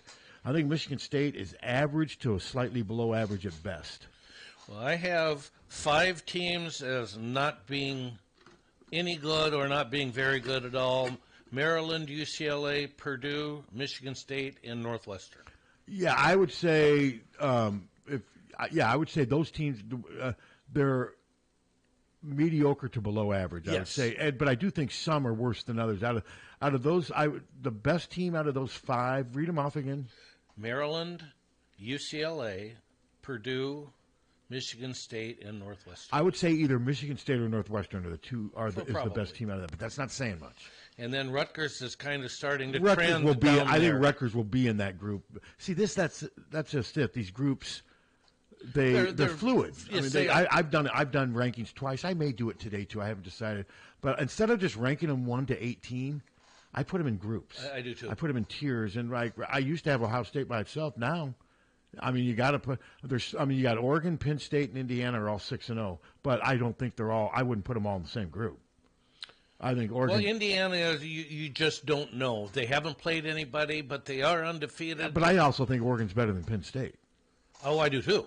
And I still think Ohio State's better than. I still think Ohio State with 1 loss is better than Indiana and better than Penn State. I agree. So that's the problem with trying to do rankings every week. It's just so fluid. But no, I think Iowa. They're better than Michigan State. This Michigan State team is not that good. No. They should be able to win this game. I don't think they're going to be able to stop Iowa from running the football. And once that happens, everything else kind of falls into place. I don't think McNamara's going to have to throw for 200 for them to win. No, he does need to do just what he did last week. He's going to have. There's going to be some times where they're going to need to make some passing plays to keep moving the chains, and he'll have to do that. Which, it'd be nice to see him go out and throw for 253, but that's just not the way this team's built. I was a little encouraged by seeing the wide receivers. They've got 8 a different few good plays.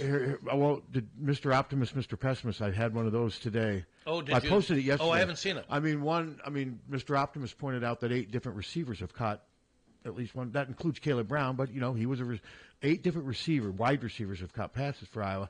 But there's not a receiver on the team that has more than 170 receiving yards or 16 catches, and we're midway through the season. Think about that. You can look at things glass half full, glass half empty, which is what Mr. Optimist. Good. I look forward to seeing that because there were some. Those guys are my favorites. I got an email from a lady who thought that some of the things Mr. Pessimist said were in poor taste. One of them was, Kirk set the record, or is only 5 by. Kirk got 200 wins in 321 games. Woody Hayes got 205 wins in 278. It's hard to compare the two, but it still doesn't take away the achievement. But that's just Mr. Pessimist. He's always looking for the negative side. What Kirk has done, it's incredible. His staying power, it is. His consistency, yep. And his ability to adapt. I know people will adapt. He's adapted in a lot of ways. I know the offense is still a sore point, but Mr. Pessimist say, he's got 200 wins, he's second on the list, but he's also the losingest coach in history. No, he pointed out that Woody Hayes did it in about 70 fewer games, 60 or 70 fewer games, because Woody was 206, 205, 60, and 10 or something like that. It was incredible, his record at Ohio State. Yeah. Now, granted, it's easier to win at Ohio State, but Woody Hayes is part of the reason why it's easier to win at Ohio State and why it has been for 70, 80 years. Yep. Woody was coaching the same time as Evie. Yeah. Hello. Think they liked each other, Woody and Evie? Not at all. I bet they didn't. Who wins that fight? Evie. I think Evie would beat him. Hello. Hey, guys. Hey. And Woody punched opposing team's player. Charlie Bauman. Whole game, and our coach hasn't. Yeah, that's true. Okay. Charlie Bauman. I remember. I was watching that game. I saw a clip on Facebook about after the game, coach, everybody congratulating him, and in the locker room talking to his players, and it kind of brought tears to my eyes. We're lucky to have Coach Ferentz. Oh, I agree. Been here for all these years, and then Hayden before him, and other good coaches before them, and players, and I don't know of any. Ferentz ranks right up there. I've kind of been said things here and there. I wish Ferentz would have done here and there, but hey, he's done a hell of a job. He's put all them players in the NFL. year after year. We're like tight end you, linebacker you, lineman you, and he's Wide just an receiver awesome you. coach. And just being a man. Yeah. I saw him up at I was having Veterans Day breakfast up at Hy-Vee on North Dodge a few years back, and he was in there for his Starbucks, and he came over to us and thanked us. Oh, cool. There you go. Well, That's the kind of guy he is, and I'll let you go. All right, thank you. Well, he punched me. No, I didn't. I just thought he should punch somebody. Yeah, he doesn't, though. No. Well, he thought you were, what'd you say you looked like earlier today? A rooster. He thought you were a rooster, man. He wanted you to get away. Hey, get away, rooster. Last week, the negative Nancys had their day, and were able to, Ferentz has got to go. I'm so tired of this. Yeah, I get tired of them. I actually wrote saying, hey, you got a right to say it, but you got to be reasonable. Yeah. You don't. They've won 10 games in 3 seasons since 19. And they're going to win at least 7 or 8 games this year, at least. I'm still not convinced they're going to win out. But I think they got a decent chance of winning out because of the competition. They do. I mean, if they were going to play, if they had the game at Eugene, I would pencil that in as a loss. Well, you should. Yeah, but they have a game instead in L.A. against UCLA, and that is a big difference. And I think they're going to win that game. 8 o'clock Friday night. Nothing says Big Ten football more than Iowa at UCLA on 8 o'clock on a Friday night. Do you agree? Absolutely. And that's Central Time, right? And 8 o'clock our time. Yeah. You're not going to be there. As of right now, no. I think you need to figure out a way to make it work and turn it into a heavy. I mean, we're talking a 7-10 day trip, and have stories to tell when you get back. Hello. Hey guys. Hey. Yes. Turn up that radio. Sounds radio. like on the fanfare. Yeah. At some point in time, we're going to blow the ball down the field. How? With what? Like a passing. Oh, We okay. need I it. thought you meant an over-the-top. I thought you meant with like one of those leaf blowers or something. Just we got to do it. A long touchdown pass. There you go. Hey. Yeah. We haven't seen it yet. Well, they have their game plan. There you go. Yep. Tight to the belt. All right. Thank you very much. Thank you. I mean, we haven't seen that yet. That was a call for vertical passing, Captain. Yes. Take the top off the defense. That's another way of saying we need to do more vertical passing. Are you aware of that? Yeah, whatever. What did you think? You knew that's what he was saying. Yes. That was his message. He wants more downfield passing. How about you, Suter? Do you want more downfield passing? I just want to win. Yeah. And if it's, 10 passes for 60 yards and we run for 250 and win, And I'm of course, good. devil's advocate is when you play against really good teams, the odds of running diminish, and you need another way to win, and Iowa doesn't have a way of winning, and that's why this team's not elite. Well, exactly. Hello. And it depends. And, Exactly. But see, you're a fan where, it bugs you, but you're not going to let it consume you. No. And I'm with you. It's not, life's too short to let your college football team's performance consume you. No, I've never understood the fans that get that wrapped up in it. Hello. Hey, guys. Hello. Hey, I just wanted to give a shout-out to Liddell Betts. That running back room is really strong. It is, yes. And did they put Washington back at running back? It looked like they did. It looked like they did well, and that could be because LaShawn's no longer part of. Obviously, they lost Caleb too, but yeah, I mean, he can go back and forth. I was hoping he would play more. They haven't really used him that much. Yeah. But in fairness, he did have a big drop up at Minnesota. Remember? Yes, he did. That was a big drop.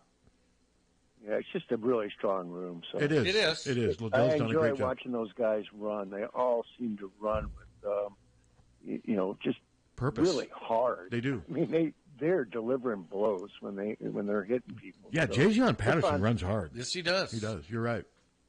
All right, thanks, guys. Yep. Thanks. I was disappointed that LaShawn decided to move on, but Well, I understand. Basically, he's got 1 year left to try to play, and he's not going to play here anymore. You don't think he would be QB or running back 1 next year? I don't know. I don't know, and maybe he's still. I mean, I even wrote Caleb. There's no way he comes back. I wouldn't think so. And Mr. Pessimist, that was part of saying he's not NFL money awaits him. It's 3 years. Running back. I hope selfishly, I hope he does come back. I just don't think he will because I think he's on pace to rush for over 1,800 or almost 2,000 yards. If he continues to do this, he's big. He just fits he can catch. If you notice, he can. Yeah. Oh, yeah. I just would be very surprised if he comes back to college. I'm not. Now, what I hope doesn't happen, if he leaves, I hope he goes to the NFL. I hope he doesn't go take some massive NIL deal somewhere else. Now, if he does, that's go to Ole Miss or Oregon or Yeah. something. Yeah. If he does, I'm not going to wish him bad luck, but because that's just the nature. But I think if he leaves, it would be to the NFL. So yeah, I guess you could say he could have stuck around for that because he is basically giving up the chance to play. If he wasn't going to play much this year, well, now he's not going to play anywhere at all this year. It's over. Yeah. And but I also wonder if I don't know. It's hard to say because they do like Kamari Moulton. They do seem to like J.J. Patterson, but when LaShawn was healthy, they liked him last year. Well, he was a leader. He ran for 820. Yeah. And a big part of that was because Caleb was hurt. Sure. A big part of last year. And but yeah, Caleb Brown's didn't surprise me at all. No. He didn't fit here for one reason or another. I think Tim Lester made it obvious when he was very candid about why he wasn't playing. He's not running the right routes. He's not doing that. I think you saw the handwriting on the wall. LaShawn's did surprise me a little bit in that maybe he's not convinced that Caleb is going to be gone next year. But if you had to guess what's in LaShawn's head, don't you think LaShawn thinks Caleb Johnson will be in the NFL next year? You would think so. I would Maybe think. he just wanted to change the scene. He got hurt, missed out on the season, and maybe he just... And also maybe it speaks well to Kamari Moulton and... It might. J.J. Patterson. Maybe LaShawn's saying, I could be back and Caleb may be gone, but I'm still going to be maybe second or third best if these guys keep developing the way. Maybe there's something to that, too. So, yeah, you hate to see him leave, but the Caleb Brown one, that was inevitable. It just didn't work out. No, and we could see it. And, little things like running routes, they do matter, and it's unfortunate that the sides couldn't get this to work. And in fairness... he was a good athlete who had not a great receiver. No. He didn't play it in high school, and he hasn't played it much in college. We're talking about a guy, 22, 23. He's going to be 3 years into his college, and he barely played at Ohio State in 22. And didn't play much here. Didn't play much here. Didn't play hardly at all in the first half of last year. Had the stretch down, had the second half stretch in 23, and then has barely played. He's barely played football over 3 years. Yeah. And it's kind of unfortunate when you think about it. Oh, very unfortunate. And that's where I think the portal and all this NIL can sometimes have an adverse effect. Okay, I'll just leave if things aren't going the way I want to. I'm out of here. It's so easy to leave now. I think part of the reason he left at Ohio State was he knew they were going to keep recruiting over him, and he was never going to be the guy. At least that's my theory on that. Yes. And I think at Iowa he's leaving because he's not playing.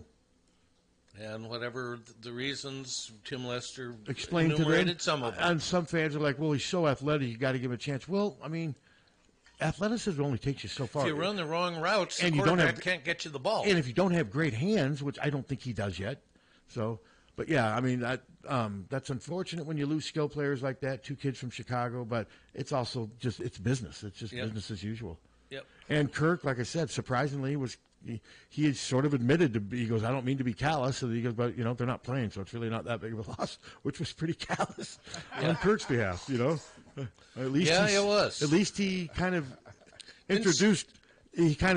admitted that he was going to be callous before he said something callous. Do we think that he and Kirk maybe didn't see eye to eye on some things? Caleb? Yeah. Oh, I think there seems to be some of that. I don't think he blocked the way they wanted him to block. I just think when Kirk was asked about why it didn't work for Caleb, remember he says, I don't want to talk about guys who aren't here. But then he talked about Jacob, but he seemed like what he was talking about Jacob was sort of projection onto Caleb. At least that's how I interpret it. Jacob's doing a lot of the little things that Caleb didn't do. Isn't that how you interpret it? Yes.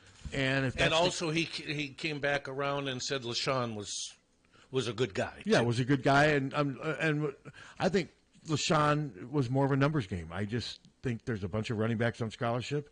And he maybe doesn't want to take the chance of being the third guy next year if he thinks that Kamari Moulton. I mean, I still think part of the reason LaShawn wasn't the starter going into this season was because he was hurt during most of preseason camp. I think that's the biggest reason. And that sort of surprises me why he will leave under that circumstance. Why the coaches couldn't have sat him down and said, listen, we got to prepare for life after Caleb. The way things are going, he may not be here next year. You're the guy. But maybe that discussion didn't happen. Maybe they wouldn't make that guarantee. You don't think they'd? Maybe they just said, hey, Kamari and Jazian are good. They're part of this. We've got a place for you, but you're going to be sharing it with them. Maybe he didn't want to do that. I mean, we're speculating. Yeah, we are. I mean, we don't know. So. Well, in any event, I was sorry that he made that decision, but I do understand it. No, I do too. I do too. Yeah. Hey, I know we were talking about Saturday Night Live. I saw the Gallagher impersonation brothers. That one didn't work for me.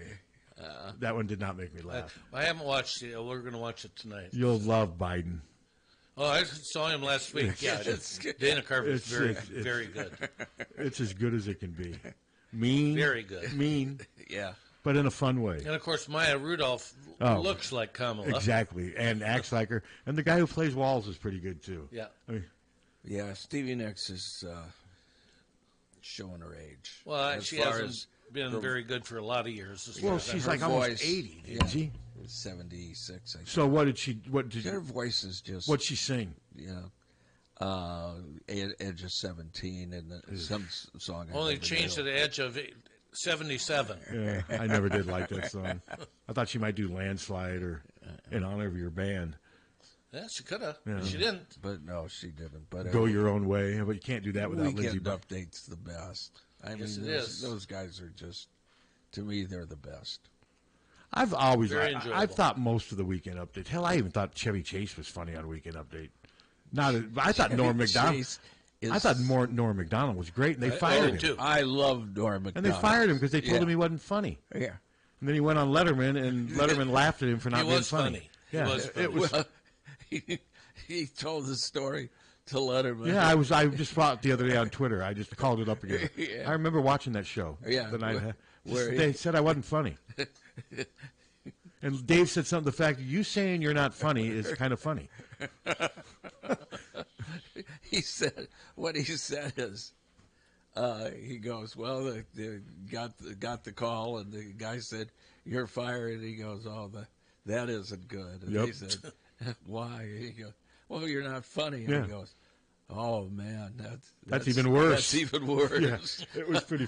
No, it was funny. I've been my whole Poor Norm's gone. Were you the one who had his show here where he upset everybody? I was not at it. I was not at it. You weren't at it? But it did upset. I know someone said Bowlesby walked out. Yeah. Yeah. Yeah. Yeah, no, I was. Because didn't he get really crude?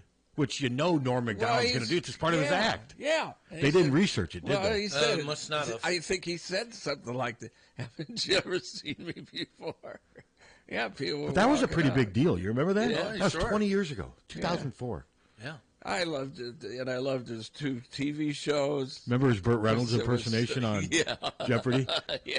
That was good. No, he was the best. So that was 2004, and the 2004 football team was back. That's also mentioned in Mr. Okay, Suter, what else happened on this date in 1998? On this date? Yeah. I don't know. We moved to 1630. Oh. And 10,000 watts. Where were you before that? 1560. I remember that. Okay. And it was spitting in the wind. Yeah, it was not good. I do remember that, though. I do remember 1560. Yeah. Wow. So that was 26 years ago. Yeah. Yep. I remember driving and hitting a lone tree and losing the signal at 1560. And no more. Now you go all the way to Galesburg. Now, what in the world? You are the new mouth of the Midwest. What is this call going to be? Mouth of the Midwest. That's you now. Sure it is. Hello. It's never a good way to start, Mr. Suter. That always worries me when you say that. Well, that puts all the pressure on me to be a decent caller. Just wasn't sure where this was going to go. What's up? Nothing. The one nice thing about you guys being on, where you're at now is that It's been a long time since you've been covered up by that Mexican radio station. Oh, that's good. I used to get that all the time. Yeah, that's true. Well, they got new owners, and they live by the treaty now. That's cool. Yeah. Hey, that was a great game over the weekend, by the way, and I'm glad my optimism worked out, and we got the rushing yards like we should have, and the team looked amazing, putting 40 points up on the board. Yeah, they did. They did. It was very pleasant. Yeah, my cousin out in Seattle is really quiet right now, and I don't know why. I guess after 34 years of bugging me about the Rose Bowl, I guess I got a little bragging rights over him now. You do. Yeah. Just whenever he starts chirping, just say 40-16. Thank you. Have a nice day.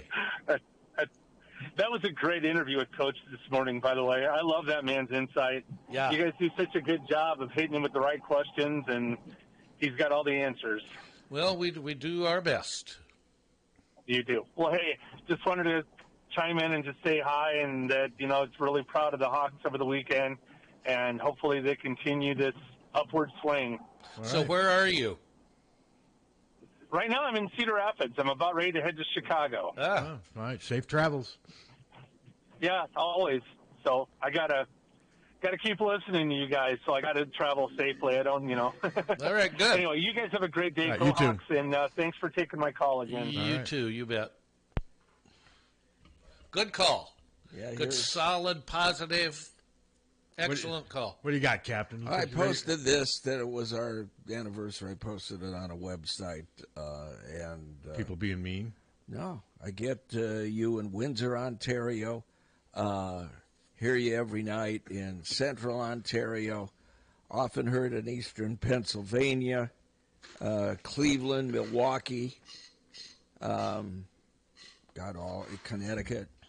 Wow. Yeah, just D.C. And that's not the app. That's our over-the-air That's signal. over the air. Yeah.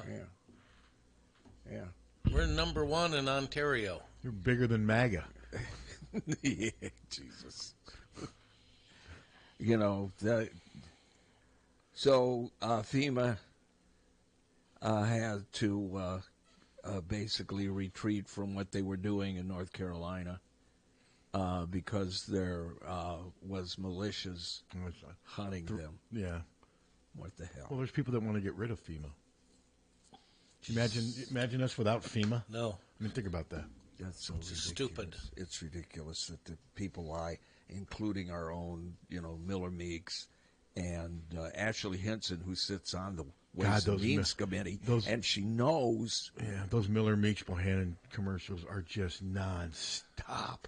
Ridiculous. Nonstop. I mean, and that's where I noticed that YouTube got rid of Zen. Oh, I got Zen. I had Zen this. I don't know what you were texting. No, I still get Zen. I'm not getting Zen. Yeah, I've got Zen. Mine says YouTube will be back, and that's it, and no sound. Mine says Zen, and it's and then they'll say you can skip it for you have Zen, a relaxing video. How can you have Zen and I don't have Zen? And what's more relaxing than Zen? You see a little bee. You see a bee pollinating a little. That's just part of it. I didn't have Zen all weekend. Well, that's bum deal, dude. Do you need to get that? Do we need to sign off or? Probably. No, but I think Iowa's probably. Go ahead. I do think Iowa's going to win Saturday. I do. And can you hold on, please? You do the. Hold on. Okay. So we will bail. Yeah, it's almost 11 o'clock anyway. What's the point? All right. Okay. So thanks to Donnie Patterson. Yeah, thanks, Donnie. Great stuff as usual. That's the name of our show. What's the point? Or back to the Hawks, I think would be maybe even better. And I don't know who we'll have as a guest Wednesday, but I'm looking forward to it. I'll find out here in the next probably 24 hours. I'll let you guys know. Those are always because, like I said, those have been a lot of. And I keep getting comments from people. I'm seeing people say, "Hey, I really enjoyed the fact you guys are giving some exposure." Yeah. And I think I have too. And they've all been great interviews. Yeah, they really have been. Okay, everybody, enjoy your day. All right, Molly Suter is next. HawkFanatic.com. Check it out; it's free. You're listening to Molly Suter on the mic.